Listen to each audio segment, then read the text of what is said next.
শিক্ষার্থী বন্ধু, এখানে আমরা পঞ্চম শ্রেণীর গণিতের উপরে আমরা পর্ব 5 ছেড়ে দিলাম।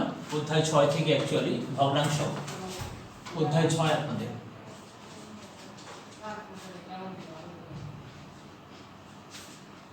তো এখানে আমাদের কি বলছে, শান্ত ও সিনথিয়া বার্ষিক পরীক্ষায় এত এত নম্বর পেল, ভগ্নাংশ দুটোকে সমহর বিশিষ্ট ভগ্নাংশ প্রকাশ করো। তাহলে আমাদের সমহর করতে হবে।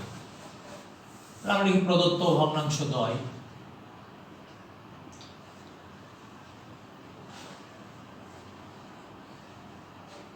দ্বয় 4/3, 3/2। তো শিক্ষার্থীবৃন্দ, এখানে আমরা প্রথমে আমাদের সমহর করতে হবে, মানে লসাগু করতে হবে।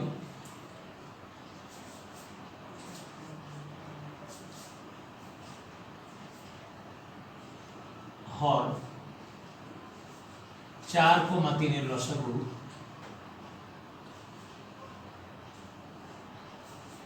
লসাগু সমান 12। তো ভালো কথা, লসাগু 12 হলো। তা আমাদের নিয়ম কি শিক্ষার্থীবৃন্দ? আমাদের কথা হলো যে আমরা সমহর করব। তো সমহর করার যেটা চিরাচরিত মেথড, এটা এরকম আর কি। আমরা দুইভাবে আপনাকে দেখাবো, একটা সংক্ষেপে দেখাবো। প্রথমে আমরা লসাগুকে হর দিয়ে ভাগ করব, 3। সুতরাং 3/4 এটার কাজ করতে কি হবে? এটাকে 3 দ্বারা করুন, এটাকে 3 দ্বারা করুন। তো শিক্ষার্থী বন্ধু, আমরা আবার একটু বুঝাই। এখানে আমরা কি করলাম, লসাগুকে আমাদের লিখে দিই।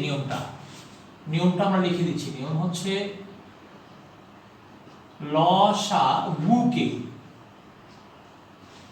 লসাগুকে হর দ্বারা ভাগ করে যে ফল পাওয়া যায়, যে ভাগফল পাওয়া যায়। ফল বলতে পারে আপনাদের আম, জাম, লিচু, যার জন্য বাচ্চারা ঘুরবে বড়দের পিছু পিছু, সেটা না। ভাগ করে যে ভাগফল পাওয়া যায়, আমি ভাগফল লিখে দিলাম। পরে বলবে, স্যার আপনি কি ফল দেবেন? কি ফল? ভাগফল পাওয়া যায়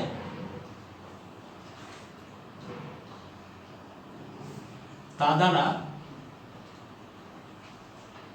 লব ও হরকে গুণ করতে হবে। লব ও হরকে গুণ করতে হবে। তো শিক্ষার্থী বন্ধু, আমরা একটু দেখে নিই লসাগুকে হর দিয়ে ভাগ করে যে ফল পাওয়া যায়, সেটা লব ও হরকে গুণ করতে হবে।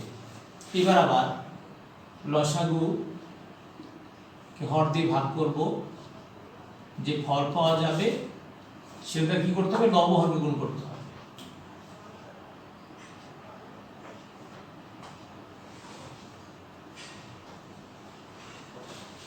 তো শিক্ষার্থী বন্ধু, এটাই ভগ্নাংশের সমহর বিশিষ্ট ভগ্নাংশ উত্তর। সুতরাং উত্তর এত, বা যদি দেখেন, সুতরাং সমহর বিশিষ্ট ভগ্নাংশ দুটি, সমহর বিশিষ্ট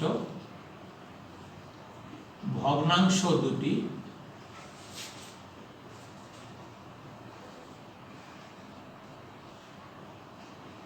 এত, এত। তো শিক্ষার্থী বন্ধু, এটা একটা বিস্তৃত মেথড, মানে একটু বড় করে শিখবেন, যে মূল নিয়ম একদম। এখন যদি মনে করেন, স্যার আমি একটু স্যার দ্রুত করতে চাই, স্যার জাস্ট একটু দ্রুত করতে চাই, দ্রুত চাও, আচ্ছা, সেক্ষেত্রে তুমি একটা কাজ করতে পারো। সেক্ষেত্রে তোমাকে এই 2টা লাইন করতে হবে। সেই ক্ষেত্রে তুমি এই 2 লাইন করবা। যে তুমি মনে করো, স্যার আমি একটু মানে অল্প সময় করতে চাই, তাহলে আমি কি করবো? তাহলে ওই 2 লাইন করার পরে আপনাকে একটা বুদ্ধি করতে হবে।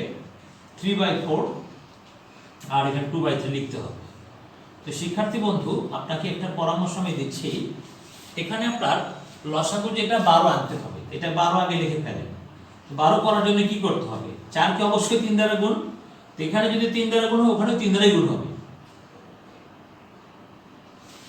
শিক্ষার্থী বন্ধু, এটা হচ্ছে সহজ নিয়ম। যেটা যেমন ধরেন, এটা একটা ফাঁকা রাখলাম, আমাকে 12 আনতেই হবে, যেহেতু লসাগু আনতেই হবে 12।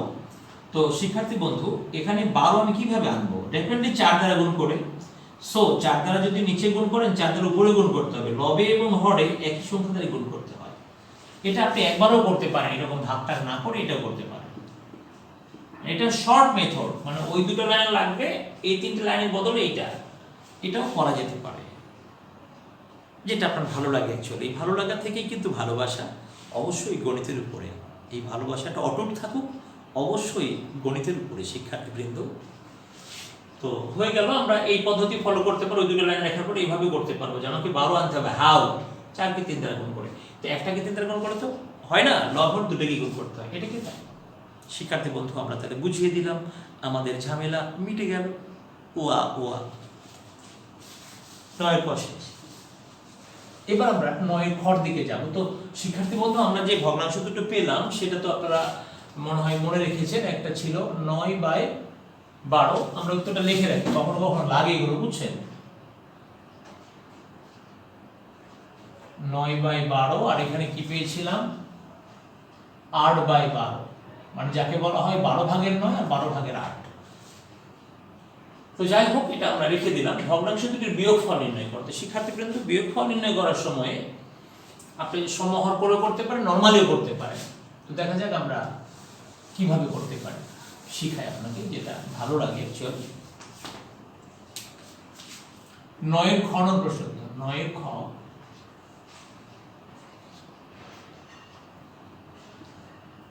9 খ নং প্রশ্নের উত্তর। 9 খ নং প্রশ্নের উত্তর, এটা কি রকম? ভগ্নাংশ দুটির বিয়োগফল কত? আমরা লিখতে পারি প্রদত্ত ভগ্নাংশ দুটি।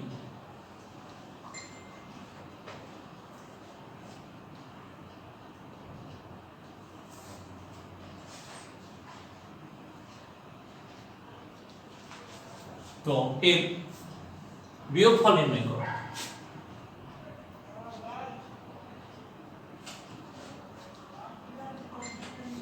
লসাগু আমরা 12 জানি, 3 4 12। যেটা এটার মতো করে লসাগুকে হর দিয়ে ভাগ করলে যে ভাগফল পাওয়া যায় 3 3 3 9। আবার লসাগুকে 3 দ্বারা ভাগ করলে 4 4 2 8।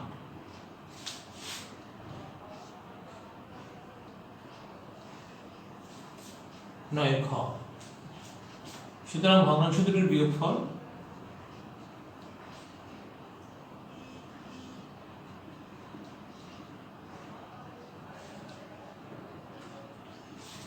বারো ভাগের 1, উত্তর 12/1। এটা হয়ে গেল 9 খ, হয়ে গেল 9 গ। সিনথিয়ার চেয়ে শান্ত 50 নম্বর বেশি পেলে মোট নম্বর কত? সিনথিয়ার চেয়ে শান্তা, এটা সিনথিয়া আর শান্তা, সিনথিয়ার চেয়ে শান্ত নাকি কি লিখেছে? সিনথিয়ার চেয়ে শান্ত 50 নম্বর বেশি পেল। তো ঠিক আছে, আমরা করব 9 গ।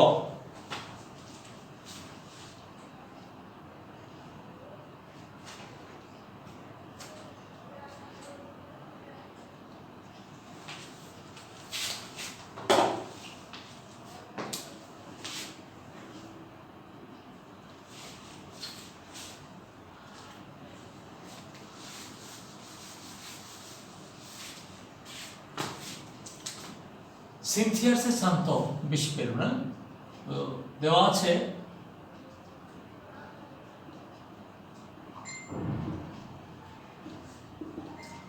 শান্ত ও সিনথিয়া, শান্ত ও সিনথিয়া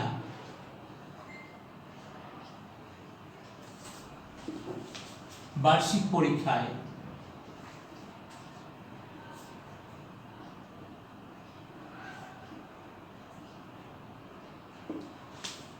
যথাক্রমে মোট নম্বরের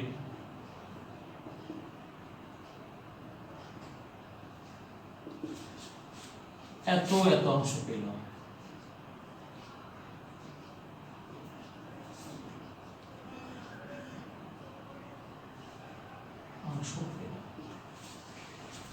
তো সুতরাং শান্ত সিনথিয়া অপেক্ষা বেশি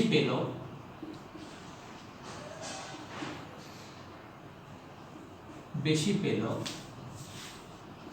মোট নম্বরের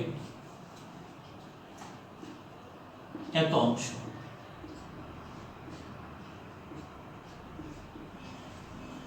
শিক্ষার্থী বন্ধু, শান্ত সিনথিয়া অপেক্ষা বেশি পেলে মোট নম্বর এত অংশ, কারণ কি শান্তর অংশ এটা, সিনথিয়ার অংশ এটা। সেই অংশটা কত, আমরা একটু যদি লসাগু করি 3 আর 4 লসাগু 12। আমাদের নিয়ম কি বলছে, 4 কে 3 দিয়ে 12 কে ভাগ করে 3, 3 3 কে 9। এই যে এটাই লসাগুকে আমরা 12 কে 4 দিয়ে ভাগ করলাম, যে ভাগফল পেলাম 3, তা দ্বারা লব ও হরকে গুণ করতে, এটা লবকে গুণ আর কি, ওটা হলো সমাহার করার সময় লসাগু হয়ে গেল 3 3 কে 9, তা দ্বারা লবকে গুণ করতে হয়। এক্ষেত্রে মনে রাখবেন 12 কে 3 দ্বারা ভাগ করলে 4, 4 দুগুণ 8।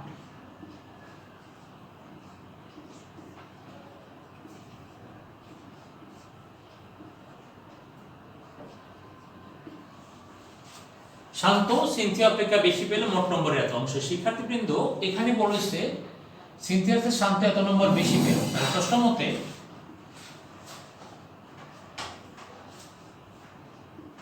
মোট নম্বরের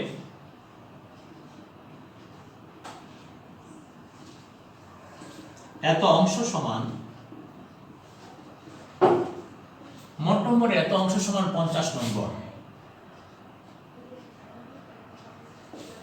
সুতরাং মোট নম্বরের এক ব্র্যাকেটে সম্পূর্ণ 50 ভাগ 12 ভাগের 1 নম্বর।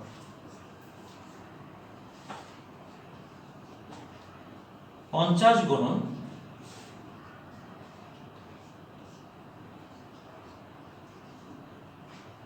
600 নম্বর। উত্তর 600 নম্বর।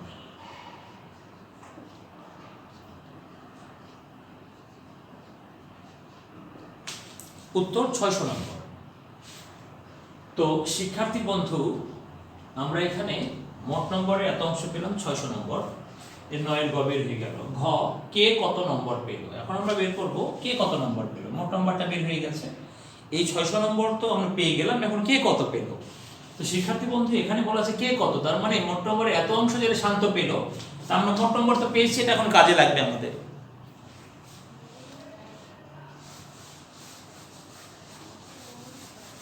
নয়ের ঘ,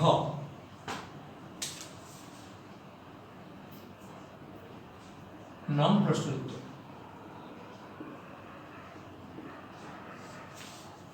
নয়ের গ হতে প্রাপ্ত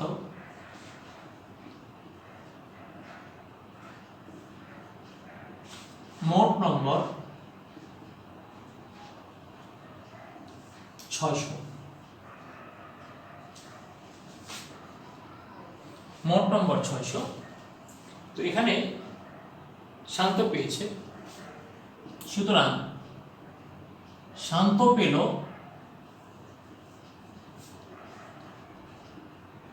এই যে মোট নম্বর 600 এর 4 ভাগের 3 এত নম্বর। তো 4 একে 4, 4 দেড়ে 600, 4 15 60 যায়, 3 দেড়ে 450 নম্বর। সুতরাং সিনথিয়া পেল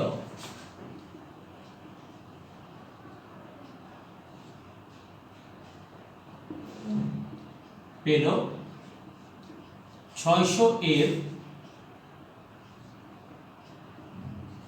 3 ভাগের 2 নম্বর। 3 একে 3, 400 নম্বর। তাহলে আমাদের কে কত নম্বর পেল, উত্তর শান্ত পেল এত নম্বর। উত্তর শান্ত পেল 450 নম্বর, আর সিনথিয়া পেল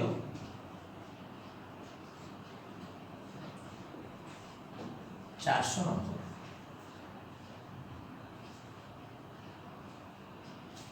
তো শিক্ষার্থী বন্ধু, আমাদের একটা অংশ হয়ে গেল, তা আমরা আমার মনে হয় শিখতে পেরেছি।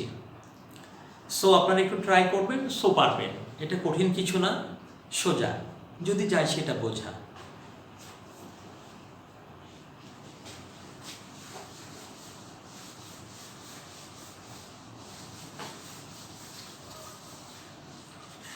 তো আমরা যেহেতু 9 শেষ করেছি, 9 জায়গাটা মুছে দিব, কারণ আমাদের মুছে দিতে ভালো লাগে, পরিষ্কার হয়ে যায়। তো সো পরিষ্কার জায়গাটা কার না ভালো লাগে বলুন। এবার আমরা 10-এ চলে গেলাম, 10-এর ক নং প্রশ্ন উত্তর, 10-এর ক নং প্রশ্নের উত্তর। শিক্ষার্থী বন্ধু, এখানে বলা আছে যে আনোয়ার সাহেব তার সম্পত্তির এত অংশ স্ত্রীকে, এত অংশ দুই পুত্রকে, এত অংশ কন্যাকে দিল। পুত্রদ্বয় ও কন্যা কত অংশ সম্পত্তি পায় বা পেল? দিলেন, পায় দিলে কেমন লাগে, পেল। তো শিক্ষার্থী বন্ধু, এখানে বলা তার এত অংশ স্ত্রীকে, এত অংশ দুই পুত্রকে, এত অংশ কন্যাকে, তাহলে আমার দরকার পুত্রদ্বয় কন্যা। তাহলে আমরা এখান থেকে নেই, দেওয়া আছে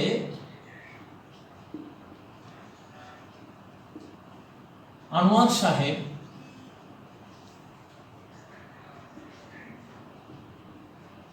সাহেব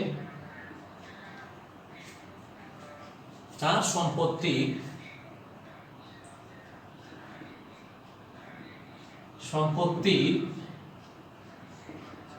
এত অংশ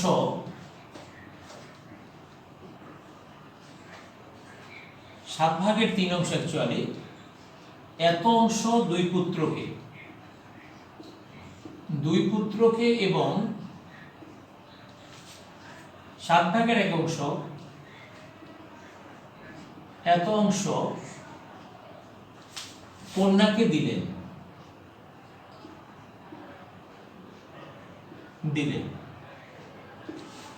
তো আমাদের এখানে কি বলেছে, পুত্রদ্বয় ও কন্যা কত অংশ সম্পত্তি পেল। সুতরাং পুত্রদ্বয় মানে দুইজন পুত্র মিলে আর কি, এবং কন্যা পেল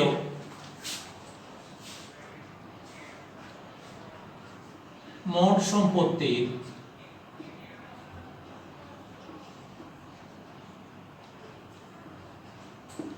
এত অংশ।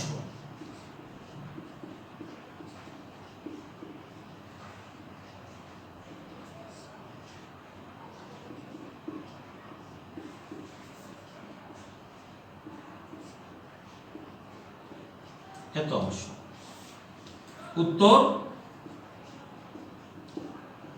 7/4 অংশ। তো 10-এর ক, এবার বলছে পুত্রদ্বয় ও কন্যার সম্পত্তির কত অংশ থেকে স্ত্রী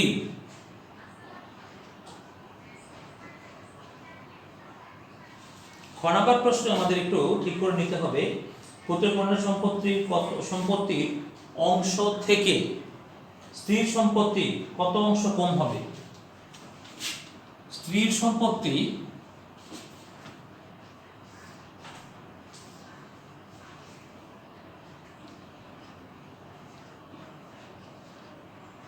কত কম হবে?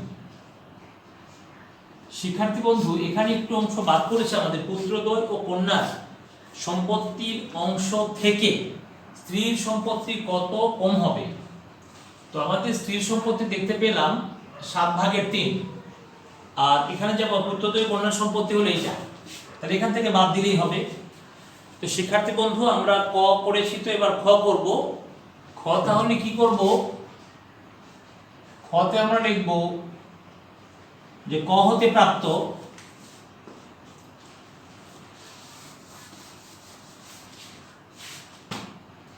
দশের ক হতে প্রাপ্ত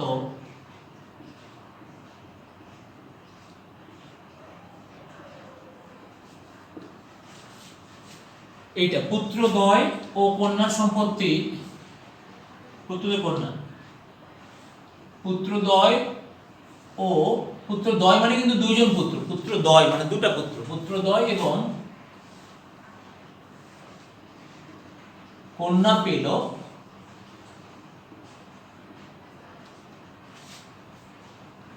এত অংশ সম্পত্তি, এত অংশ সম্পত্তি পেল।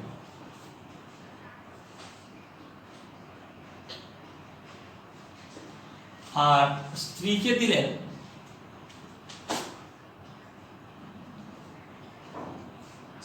দিলেন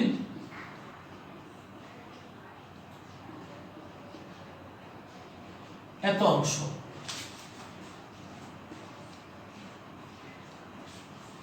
তো আমরা স্ত্রীর সম্পত্তি কত কম হবে, সুতরাং স্ত্রীর সম্পত্তি কম হবে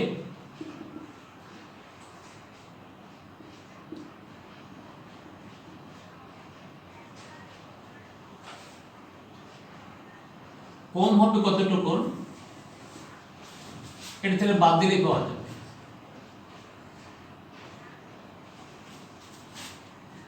চার ভাগের সাথে এটা এত অংশ। শিক্ষার্থী বন্ধু, আমরা যদি লসাগু 7 করি, 4 বিয়োগ 3 অংশ 7 ভাগের 1 অংশ। তো শিক্ষার্থী বন্ধু, চলছে আমাদের কার্যক্রম, আমরা কিন্তু থামি নাই। আপনি থেমে গেলেন কি? এটা হয়ে গেল উত্তর এত অংশ। এবার গ কি বলছে দেখি। গ বলছে কন্যার সম্পত্তির মূল্য 20,000 টাকা হলে মোট সম্পত্তির মূল্য কত? কন্যার সম্পত্তি। তো শিক্ষার্থী বন্ধু, স্ত্রীকে এত অংশ, 2 পুত্রকে এত অংশ, কন্যাকে উনি কন্যাকে দিয়েছেন 7 ভাগের 1 অংশ, এইটার মূল্য 20,000 টাকা। তো শিক্ষার্থী বন্ধু, আমরা লিখবো 10 এর গণ প্রশ্ন, 10 এর গ নং প্রশ্নের উত্তর। মোট সম্পত্তির এত অংশের মূল্য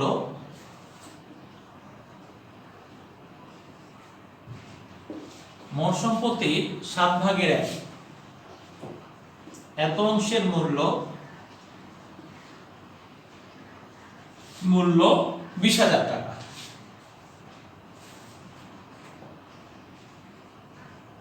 মোট সম্পত্তির এত অংশের মূল্য 20,000 টাকা। সুতরাং মোট সম্পত্তির 1 ব্র্যাকেটে সম্পূর্ণ অংশের মূল্য 20,000 ভাগ 7 ভাগের 1 টাকা, 20,000 7/1 টাকা। সুতরাং 7 দুগুণ 14, 1,40,000 টাকা।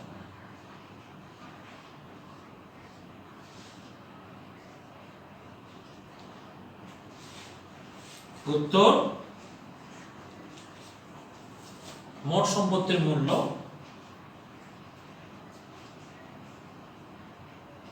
অথবা এরকম করতে পারেন, সুতরাং মোট সম্পত্তির মূল্য লিখে পরে উত্তর দেন। সম্পত্তির মূল্য এত টাকা, উত্তর বেশি বড় হওয়ার দরকার নাই, 1,40,000 টাকা। আর উত্তরে শুধু এইটাই লিখবেন বাস, তাহলে আর ওই লেখাটা অত বড় হলো না, 1,40,000 টাকা। তো শিক্ষার্থী বন্ধু, লাস্টে আছে আনোয়ার সাহেবের নিকট কত টাকার সম্পত্তি বাকি আছে। এখন উনি যে দিলেন, দেওয়ার পর ওনার কাছে বাকি রইল কত, তো আমরা সেটা কাজে লাগাবো আর কি। উনি আনোয়ার সাহেবের নিকট কত টাকার সম্পত্তি বাকি আছে, তো উনি যা দিয়েছেন সেগুলো যোগ করতে হবে।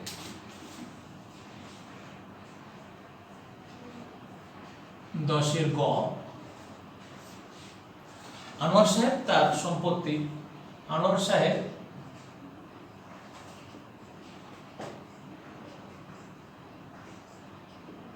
স্ত্রী, প্রথমে কাকে দিয়েছেন এত অংশ? স্ত্রীকে। স্ত্রী, 2 পুত্র এবং কন্যাকে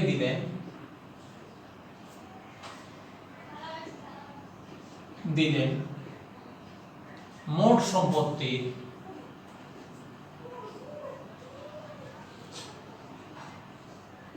এত অংশ, 7 ভাগের 2 যোগ 7 ভাগের 3 যোগ 7 ভাগের 1 এত অংশ। 7 লসাগু হলো 2 যোগ 3 যোগ 1 এত অংশ, 7 ভাগের 6 অংশ। শিক্ষার্থী বন্ধু, বাকি যেটা রইলো ওটাই তো তার নিকট রইল, মানে উনি সবাইকে দেওয়ার পর যেটা অবশিষ্ট থাকলো সেটাই তো ওই আনোয়ার সাহেবের রইলেন, রেখে দিলেন নিজের জন্য। তো ঠিক আছে, তাহলে আমরা এখন লিখবো মোট সম্পত্তি তো 1, মোট সম্পত্তি 1, ওনার পুরাটা 100% ওনার সম্পত্তি, তাহলে আমরা মোট সম্পত্তি 1 লিখব। মোট সম্পত্তি সমান মোট সম্পত্তি যেটা সেটা এক অংশ সম্পূর্ণ, মোট সম্পত্তি সমান মোট সম্পত্তির 1 ব্র্যাকেটে সম্পূর্ণ অংশ।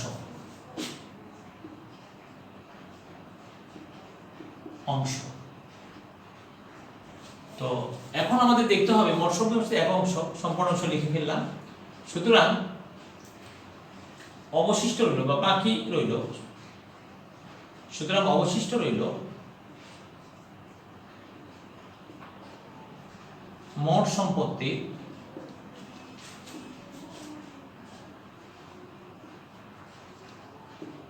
এত অংশ।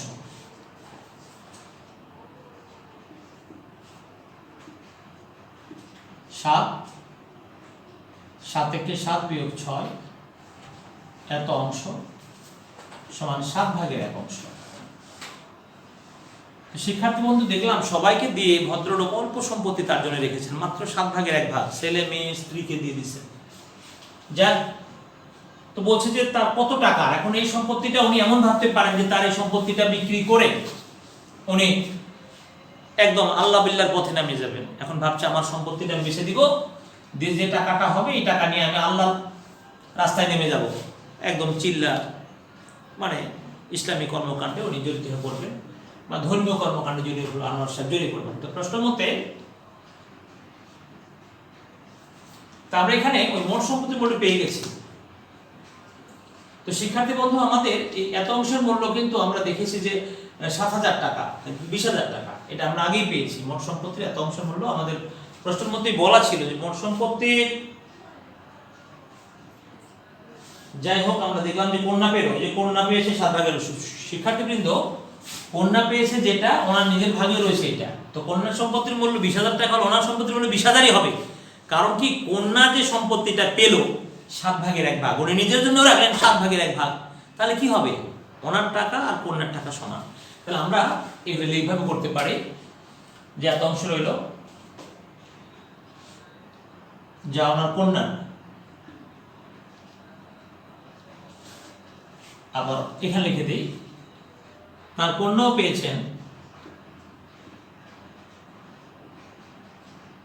পেয়েছেন মোট সম্পত্তির এত অংশ।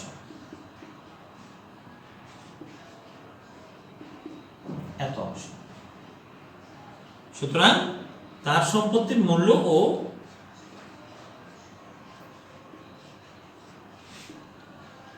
মূল্য 20,000 টাকা হবে। কারণ কি, কন্যার যে সম্পত্তি ওটা 20,000 টাকা, তাহলে ওনার সম্পত্তি 20,000 টাকা, উত্তর 20,000 টাকা।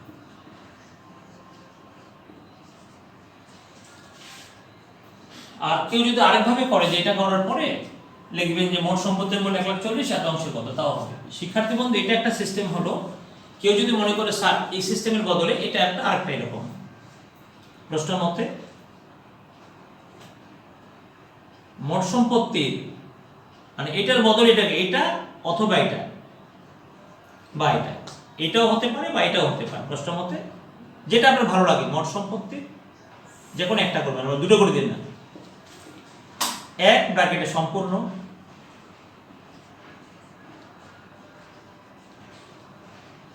মূল্য 1,40,000 টাকা,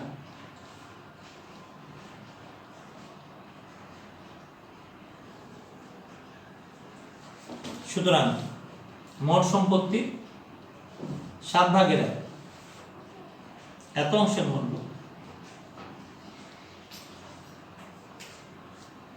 1,40,000 গুণন 7 এত টাকা। এখান থেকে আসছে তো একই পরিমাণে কি বাবা, 20,000 টাকায় যাবে। 7 গুণে 14, 2 4টা সংখ্যা, যার যেভাবে ভালো লাগে দুটোই করা যাবে। তো শিক্ষার্থী বন্ধু আমরা আজকের কাজ শেষ করলাম। আপনারা ভালো থাকবেন, আপনাদের সকলের সুস্বাস্থ্য কামনা করে আজকের এই মহৎ অনুষ্ঠান এখানে শেষ করছি। সবাই ভালো থাকবেন, আর আমাদের চ্যানেলটা যারা আজও সাবস্ক্রাইব করেননি প্লিজ ডু সাবস্ক্রাইব করবেন। ভালো থাকবেন, থ্যাংক ইউ।